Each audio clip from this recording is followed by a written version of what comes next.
Viewers welcome back to program. So viewers ਹੁਣ ਆਪਾਂ ਗੱਲਬਾਤ ਕਰਨ ਜਾ ਰਹੇ ਹਾਂ ਕਿ ਤਿੱਬਤ ਦੀ ਜਲਾਵਤਨ ਸਰਕਾਰ ਦੇ ਮੁਖੀ ਨੇ ਐਲਾਨ ਕੀਤਾ ਹੈ ਕਿ ਅਮਰੀਕਾ ਨੇ ਉਹਨਾਂ ਦੀ ਹਕੂਮਤ ਨੂੰ ਮਾਨਤਾ ਦੇ ਦਿੱਤੀ ਹੈ। ਇਸ ਦਾ ਸਬੂਤ ਹੈ ਕਿ ਅਮਰੀਕਾ ਨੇ ਸਾਨੂੰ ਵਾਈਟ ਹਾਊਸ ਵਿੱਚ ਜਿਹੜਾ ਹੈ ਆਉਣ ਦਾ ਸੱਦਾ ਦੇ ਦਿੱਤਾ ਹੈ ਔਰ ਸਾਡੇ ਨਾਲ ਮੁਲਾਕਾਤ ਕੀਤੀ ਹੈ। ਹਾਲਾਂਕਿ ਭਾਰਤ ਨੇ ਤਿੱਬਤ ਦੀ ਇਸ ਜਲਾਵਤਨ ਸਰਕਾਰ ਨੂੰ ਕਦੀ ਮਾਨਤਾ ਨਹੀਂ ਦਿੱਤੀ, ਪਰ ਦਲਾਈ ਲਾਮਾ ਨੂੰ ਲਗਭਗ 2 ਲੱਖ ਤਿੱਬਤੀਆਂ ਸਮੇਤ ਸਿਆਸੀ ਪਨਾਹ ਜਿਹੜੀ ਹੈ ਉਹ ਦੇ ਦਿੱਤੀ ਹੋਈ ਹੈ। ਵੇਖਣ ਵਾਲੀ ਗੱਲ ਇਹ ਹੈ ਕਿ ਜੇ ਅਮਰੀਕਾ ਤਿੱਬਤ ਦੀ ਜਲਾਵਤਨ ਸਰਕਾਰ ਨੂੰ ਮਾਨਤਾ ਦੇ ਸਕਦਾ ਹੈ ਤਾਂ ਚੀਨ, ਪਾਕਿਸਤਾਨ ਵਰਗੇ ਦੇਸ਼ਾਂ ਖਾਲਿਸਤਾਨ ਨੂੰ ਮਾਨਤਾ ਕਿਉਂ ਨਹੀਂ ਦਿੰਦੇ। ਇਸ ਨਾਲ ਉਹਨਾਂ ਦਾ ਕੰਮ ਜਿਹੜਾ ਹੈ ਹੋਰ ਵੀ ਸੌਖਾ ਹੋ ਜਾਏਗਾ। ਸੋ ਇਸ ਬਾਰੇ ਆਪਾਂ ਵਿਚਾਰ ਚਰਚਾ ਕਰਨ ਜਾ ਰਹੇ ਹਾਂ। ਸੋ ਅਸੀਂ ਚਾਹਾਂਗੇ ਕਿ ਦੋਸਤਾਂ ਨਾਲ ਇਸੇ ਤਰ੍ਹਾਂ ਹੀ ਬਣੇ ਰਹਿਣਾ। ਦੇਖਣ ਸੁਣ ਲਈ ਐਂਡ ਲਿਖਣ ਲਈ ਤੁਹਾਡਾ ਸਭ ਦਾ ਬਹੁਤ ਬਹੁਤ ਸ਼ੁਕਰੀਆ ਜੀ। ਡਾਕਟਰ ਸਾਹਿਬ ਕੀ ਕਹਿਣਾ ਚਾਹੋਗੇ ਇਸ ਮੁੱਦੇ ਬਾਰੇ?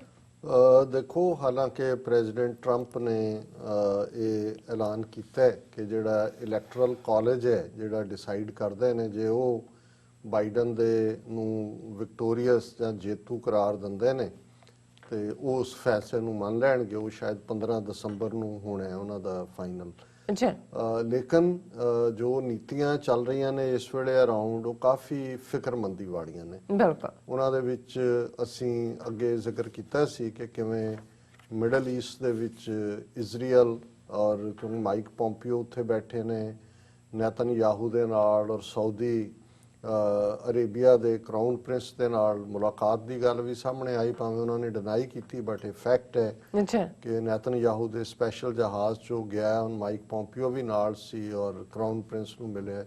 ਸੋ ਜ਼ਾਹਰ ਹੈ ਕਿ ਵੀ ਇਹ ਜਿਹੜੇ ਅਰਬ ਮੁਲਕ ਨੇ ਖਾਸ ਤੌਰ ਤੇ UAE ਔਰ ਸਾਊਦੀ ਅਰੇਬੀਆ ਇਹ ਫਲਸਤੀਨੀਆਂ ਤੋਂ ਵੀ ਪਿੱਛੇ ਹਟੇ ਨੇ, ਕਸ਼ਮੀਰ ਤੋਂ ਤਾਂ ਪਹਿਲਾਂ ਹੀ ਹਟੇ ਹੋਏ ਸੀ ਔਰ ਇਸ ਸਾਰੇ ਦੇ ਥੱਲੇ ਹੁਣ ਈਵਨ ਜੈਰੂਸ਼ਲਮ ਦੇ ਉੱਤੇ ਵੀ ਜਿਹੜੀ ਟਰੰਪ ਦੀ ਨੀਤੀ ਸੀ ਕਿ ਵੀ ਉਹਨੇ ਅਮਰੀਕਾ ਦੀ ਜਿਹੜੀ ਐਮਬੈਸੀ ਹੈ ਉਹ ਤੈਲ ਅਵੀਵ ਤੋਂ ਜੈਰੂਸ਼ਲਮ ਮੂਵ ਕੀਤੀ, ਉਸ ਨੂੰ ਵੀ ਉਹ ਮਾਨਤਾ ਦੇ ਰਹੇ ਨੇ। ਪਰ ਇਸ ਜਿਹੜੀ ਬੜੀ ਖਤਰਨਾਕ ਲਾਈਨ ਜਿਹੜੀ ਕਿ ਇਹ ਸਮਝਦਾ ਹੈ ਨੇਤਨਯਾਹੂ ਜਾਂ ਇਜ਼ਰਾਈਲ ਵੀ ਕਿ ਜੋ ਬਾਈਡਨ ਦੀਆਂ ਜਿਹੜੀਆਂ ਪਾਲਿਸੀਜ਼ ਨੇ ਆਉਣ ਵਾਲੇ ਪੀਰੀਅਡ 'ਚ ਉਹ ਖਾਸ ਤੌਰ ਤੇ ਜਿਵੇਂ ਈਰਾਨ ਦੇ ਨਾਲ ਜਿਹੜੀ ਨਿਊਕਲੀਅਰ ਟ੍ਰੀਟੀ ਸੀ ਜਿਹਨੂੰ ਯੂਨੀਲੈਟਰਲੀ ਟਰੰਪ ਨੇ ਤੋੜਿਆ, ਹਾਲਾਂਕਿ UN ਦੇ ਥੱਲੇ ਲੰਬੇ ਵਕਤ ਗੱਲਬਾਤ ਤੋਂ ਬਾਅਦ ਹੋਈ ਸੀ ਜਿਹਦੇ ਜੋ ਬਾਈਡਨ ਨੇ ਉਸ ਵੇਲੇ ਰੋਲ ਅਦਾ ਕੀਤਾ ਸੀ, ਉਹਨੂੰ ਉਹ ਰੀਸਟੋਰ ਕਰੇਗਾ ਜੋ ਬਾਈਡਨ ਜਿਵੇਂ ਉਹਨਾਂ ਨੇ ਕਿਹਾ।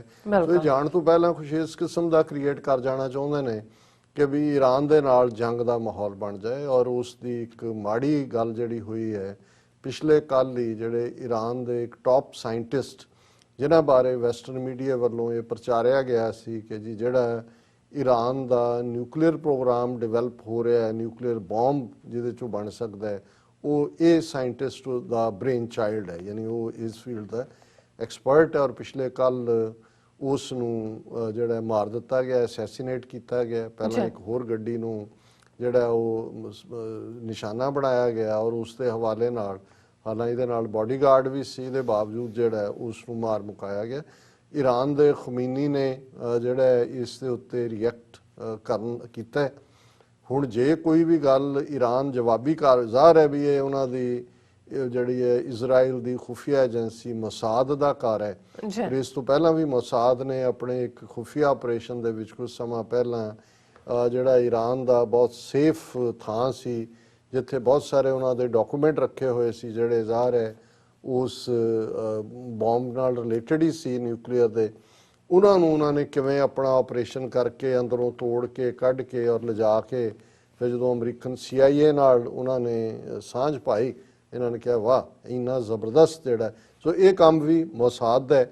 ਸੋ ਇੱਕ ਪਾਸੇ ਤਾਂ ਈਰਾਨ ਦੇ ਨਾਲ ਜੇ ਹੋ ਜਾਂਦਾ ਹੈ ਤੇ ਬਾਈਡਨ ਦਾ ਸਾਰਾ ਪੀਰੀਅਡ ਉਸ ਪਾਸੇ ਨਿਕਲ। ਦੂਸਰਾ ਪਾਸਾ ਜਿਹੜੀ ਮੈਨੂੰ ਹੈਰਾਨੀ ਵੀ ਹੋਈ ਕਿਉਂਕਿ ਪ੍ਰੈਜ਼ੀਡੈਂਟ ਟਰੰਪ ਨੇ ਇੱਕ ਗੱਲ ਬੜੀ ਕਲੀਅਰ ਕੀਤੀ ਸੀ ਕਿ ਵੀ ਇਹ ਸਾਡੀਆਂ ਜੰਗਾਂ ਨਹੀਂ, ਅਸੀਂ ਵਾਪਸ ਸੱਦਾਂਗੇ ਔਰ ਅਫਗਾਨਿਸਤਾਨ ਇਰਾਕ ਪਾਲਿਸੀ ਨੂੰ ਤਾਂ ਕੀਤਾ, ਲੇਕਿਨ ਤਿੱਬਤ ਦੇ ਦਲਾਈ ਲਾਮੇ ਦੇ ਨਾਲ ਵੀ ਜਿਹੜੇ ਹਾਲਾਂ ਦੂਸਰੇ ਪ੍ਰੈਜ਼ੀਡੈਂਟ ਪਹਿਲੇ ਬੈਕਡੋਰ ਮਿਲਦੇ ਰਹੇ, ਆਫੀਸ਼ੀਅਲੀ ਨਹੀਂ, ਪਰ ਉਹਨੇ ਈਵਨ ਜਿਹੜੀ ਫੰਡਿੰਗ ਵੀ ਸੀ ਤੇ ਉਹ ਘਟਾ ਦਿੱਤੀ ਸੀ। ਉਹਨੇ ਕਿਹਾ ਜੀ ਇਹ ਸਾਡੇ ਲਈ ਨਹੀਂ। ਪਰ ਹੁਣ ਜਾਂਦੇ ਜਾਂਦੇ ਜਿਹੜੀ ਗੱਲ ਪਿਛਲੇ ਦਿਨਾਂ 'ਚ ਹੋਈ, ਤਿੱਬਤੀਅਨ ਨੇ ਜਦੋਂ ਦਲਾਈ ਲਾਮਾ ਉੱਥੇ ਆ ਕੇ 1959 ਦੇ ਵਿੱਚ ਧਰਮਸ਼ਾਲਾ 'ਚ ਉਹਨੂੰ ਬਿਠਾਇਆ ਜਾਂਦਾ ਹੈ ਨਹਿਰੂ ਦੇ ਜ਼ਮਾਨੇ ਦੇ ਵਿੱਚ, ਔਰ ਇਸ ਜੁਆਇੰਟ ਆਪਰੇਸ਼ਨ ਸੀ CIA ਦਾ, ਅਮਰੀਕਨ ਖੁਫੀਆ ਏਜੰਸੀ ਔਰ ਇੰਡੀਆ ਦਾ ਇੰਟੈਲੀਜੈਂਸ ਬਿਊਰੋ। ਉਦੋਂ ਅਜੇ ਰਾਹ ਨਹੀਂ ਸੀ ਬਣੀ RAW ਜਿਹਨੂੰ ਬਾਅਦ ਇੰਦਰਾ ਗਾਂਧੀ ਨੇ ਬਣਾਇਆ, ਔਰ ਉੱਥੇ 1959 ਚ ਲਿਆ ਕੇ ਬਿਠਾ ਦਿੱਤਾ ਔਰ ਇਹ ਦੱਸਣ ਲਈ ਉਦੋਂ ਚੀਨ ਦੇ ਨਾਲ ਹੌਸਟਿਲਿਟੀ ਤਾਂ ਅਮਰੀਕਾ ਦੀ ਅਜੇ ਰੈਕਗਨਾਈਜ਼ ਹੀ ਨਹੀਂ ਸੀ ਕੀਤਾ ਅਮਰੀਕਾ ਨੇ। ਅਮਰੀਕਾ ਜਿਹੜਾ ਉਹ ਪੀਪਲਜ਼ ਰਿਪਬਲਿਕ ਆਫ ਚਾਈਨਾ, ਉਹ ਚਿਆਂਗ ਕਾਈ ਸ਼ੇਕ ਵਾਲੇ ਤਾਈਵਾਨ ਨੂੰ ਮੰਨਦਾ ਸੀ।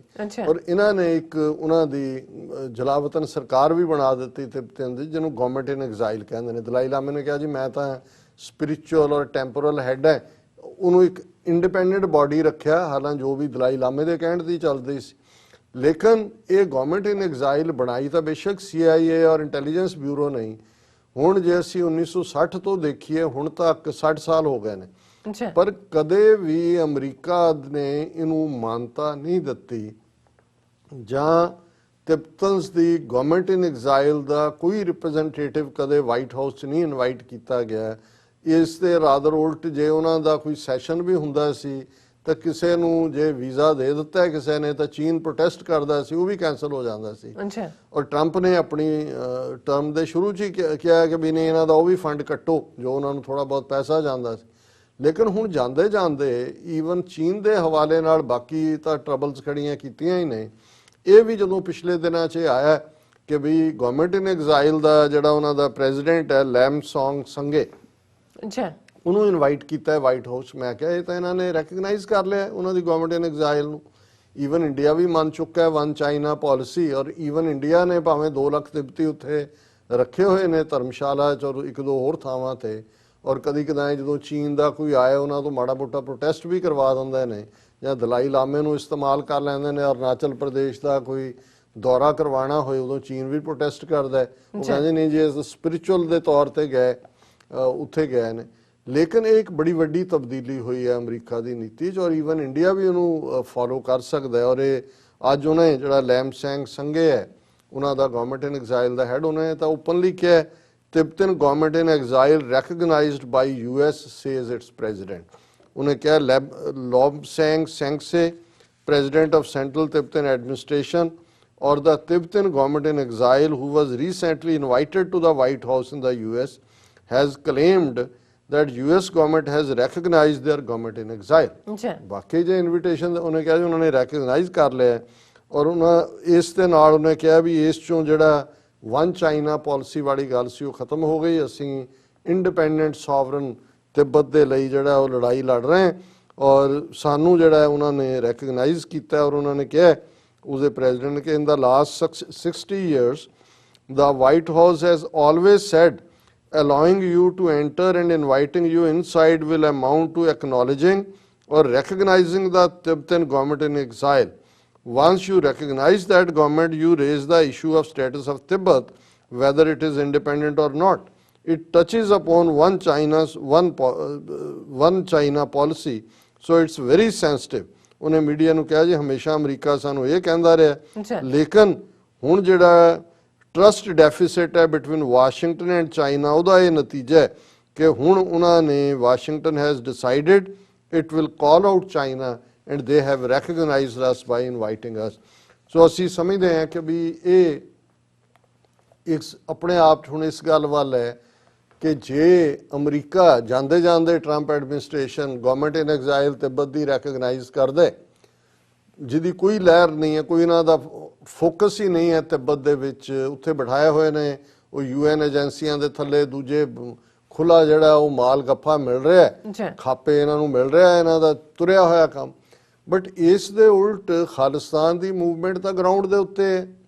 ਆਪ ਕਿਸਾਨਾਂ ਦੀ ਲਹਿਰ ਆਪਣੇ ਆਪ 'ਚ ਦੱਸਦੀ ਹੈ ਕਿ ਜੰਗ ਹਿੰਦ ਪੰਜਾਬ ਕੀ ਹੈ, ਤੇ ਫਿਰ ਐਸਾ ਕੀ ਹੈ। ਔਰ ਅਸੀਂ ਇਕੱਲਾ ਬੇਸ਼ੱਕ ਉਹਨੂੰ ਚਾਈਨਾ ਦੇ ਹਵਾਲੇ ਨਾਲ ਮੈਂ ਗੱਲ ਕਰ ਰਿਹਾ, ਪਰ ਪਾਕਿਸਤਾਨ ਜਾਂ ਪਾਕਿਸਤਾਨ ਦੇ ਜਿਹੜੇ ਹੋਰ ਸਪੋਰਟਿੰਗ ਦੇਸ਼ ਨੇ ਕਿਉਂ ਨਹੀਂ ਖਾਲਿਸਤਾਨ ਨੂੰ ਮਾਨਤਾ ਦੇ ਸਕਦੇ, ਕਿਉਂਕਿ ਇਹ ਲੈਜੀਟੀਮੇਟ ਹੈ। ਔਰ ਹੁਣ ਤਾਂ ਇਹਨਾਂ ਨੇ ਦਰਵਾਜ਼ਾ ਖੋਲ੍ਹ ਦਿੱਤਾ ਹੈ ਕਿ ਵੀ ਜੇ ਇਹ ਮਾਨਤਾ ਦਿੰਦੇ ਨੇ ਗਵਰਨਮੈਂਟ ਇਨ ਐਗਜ਼ਾਈਲ ਨੂੰ, ਇੰਡੀਆ ਨੇ ਉਹਨਾਂ ਨੂੰ ਉਹਨੂੰ ਜਵਾਈ ਬਣਾ ਕੇ ਬਿਠਾਇਆ ਹੋਇਆ ਉੱਥੇ ਪਿਛਲੇ 40 ਸਾਲ ਤੋਂ, ਔਰ ਵਿਦਨ ਜਿਹੜਾ ਉਹਨਾਂ ਦੀ ਗਵਰਨਮੈਂਟ ਇਨ ਐਗਜ਼ਾਈਲ ਉੱਥੋਂ ਆਪਰੇਟ ਕਰ ਰਹੀ ਹੈ ਧਰਮਸ਼ਾਲਾ ਤੋਂ, ਤੇ ਸਾਡੀ ਗਵਰਨਮੈਂਟ ਇਨ ਇਜ਼ਰਾਈਲ ਜਿਹੜੀ ਗਵਰਨਮੈਂਟ ਇਨ ਐਗਜ਼ਾਈਲ ਹੈ ਉਹ ਬੀਜਿੰਗ ਤੋਂ ਜਾਂ ਇਸਲਾਮਾਬਾਦ ਤੋਂ ਕਿਉਂ ਨਹੀਂ ਆਪਰੇਟ ਕਰ ਸਕਦੀ ਖਾਲਿਸਤਾਨ ਦੀ। ਸੋ ਇੱਕ ਫੂਡ ਫਾਰ ਥਾਟ ਹੈ ਇਹਨਾਂ ਹਕੂਮਤਾਂ ਦੇ ਲਈ ਕਿ ਐਵੇਂ ਤੁਸੀਂ ਬਿਮਾਰੀ ਦੇ ਸਿੰਪਟਮਸ ਨਾਲ ਲੜ ਰਹੇ ਹੋ, ਅਸਲੀ ਬਿਮਾਰੀ ਜਿਹੜੀ ਹੈ ਉਹ ਉਹਨੂੰ ਰੈਕਗਨਾਈਜ਼ ਕਰੋ ਤਾਂ ਉਹਦਾ ਇਲਾਜ ਕਰੋ। ਔਰ ਸਿੱਖਾਂ ਨੇ ਦੱਸ ਦਿੱਤਾ ਹੈ, ਆ ਜਿਹੜੀ 2 ਦਿਨ ਦੀ ਸਾਡੀ 48 ਘੰਟੇ ਦੀ ਵਿਕਟਰੀ ਹੈ। ਔਰ ਮੈਨੂੰ ਅਫਸੋਸ ਹੈ, ਮੈਂ ਪਾਕਿਸਤਾਨੀ ਮੀਡੀਆ ਦੇਖ ਰਿਹਾ ਸੀ, ਉਹਨਾਂ ਦੇ ਕਿਸੇ ਨੂੰ ਕੋਈ ਇਹ ਚੋਂ ਨਜ਼ਰ ਨਹੀਂ ਆਇਆ ਵੀ ਇਹ ਕਿੰਨੀ ਵੱਡੀ ਵਿਕਟਰੀ ਮੋਦੀ ਦੇ ਮੂੰਹ ਤੇ ਤੁਸੀਂ ਤਰਲੇ ਕਰਦੇ ਫਿਰਦੇ ਹੋ ਕਿ ਭਾਈ ਇਹ ਕਹਿਤਾ ਉਹ ਕਹਿਤਾ। ਸੋ ਹੁਣ ਤਾਂ ਇਹ ਹੈ ਵੀ ਸਿੱਖਾਂ ਨੂੰ ਥੋੜਾ ਜਿਹਾ ਆਸਰਾ ਦਿਓ। ਦਿੱਲੀ ਤਾਂ ਅਸੀਂ ਲਾਲ ਕਿਲੇ ਦੀਆਂ ਬਰੂਹਾਂ ਤੇ ਖਲੋਤੇ ਆਂ ਤਾਂ ਮਾਰ-ਮਾਰ ਛੱਤਰ ਜਿਹੜੇ ਹੈ ਜਮਨਾ ਪਾਰ ਲੰਘਾਉਣ ਦੀ ਹਿੰਮਤ ਰੱਖਦੇ ਨੇ ਸਿੱਖ। ਬਿਲਕੁਲ ਡਾਕਟਰ ਸਾਹਿਬ, ਤੁਹਾਡਾ ਬਹੁਤ ਬਹੁਤ ਸ਼ੁਕਰੀਆ। ਸਾਥ ਲੈਣ ਬ੍ਰੇਕ। ਵਿਊਅਰਸ, ਤੁਸੀਂ ਕਿਤੇ ਨਹੀਂ ਜਾਣਾ, ਮਿਲਦੇ ਹਾਂ ਛੋਟੇ ਜਿਹੇ ਵਕਫੇ ਤੋਂ ਬਾਅਦ।